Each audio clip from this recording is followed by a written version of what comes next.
السلام عليكم ورحمة الله تعالى وبركاته.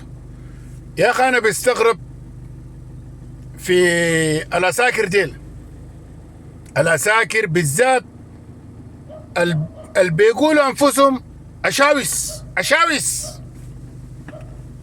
اللي بيقولوا للجيش فلنقايات.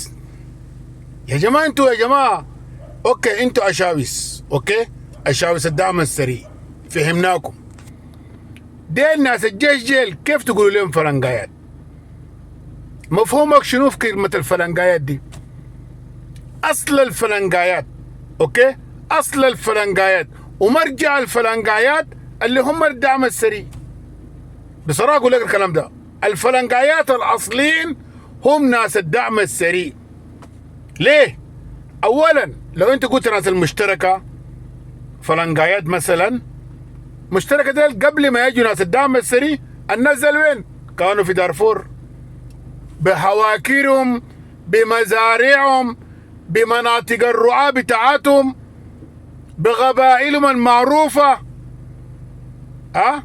وأكتر جزء من السودان فيه ناس في الجيش اللي هم من الغرابة، كردفان ودارفور، اللي هو الكردفان كلها يعني ودارفور كلها. فأنا ما أعرف تسمية الفلنقايات دي هي، لو أنت يا فلنقاوي بتقول للزول ده فلنقاوي، فأصلا الفلنقاويين الأصليين اللي إحنا عارفينهم في الزمن الحالي هم الدعم السريع. فعيب عليكم كل ما تمشوا منطقة تصور يجي لنا 4 جنود أو 5 جنود من الدعم السريع يقولوا يا أخي ده المحل ده تركوا الفلنقايات وجروا. طيب أنت ما تجيب لي كتيبة كاملة زي ما قاعد بتجيبوا الجيش، بتجيبوا المشتركة ديل، بتجيبوا بقول لك ديل أرباطهم، ديل ناسهم. أنتوا بتجي تقول لنا، بتورونا إنه ديل فلنقايات ناس المشتركة، ده أكلهم فول ولا قراصة، ده أكل الناس جرى خلوه أكل. يا راجل معقول أنت في المكان ده في الوقت ده بالذات لما الناس بتاكل وجبت الصحون دي، معقول ما بتقتل لك زول نفر نفرين؟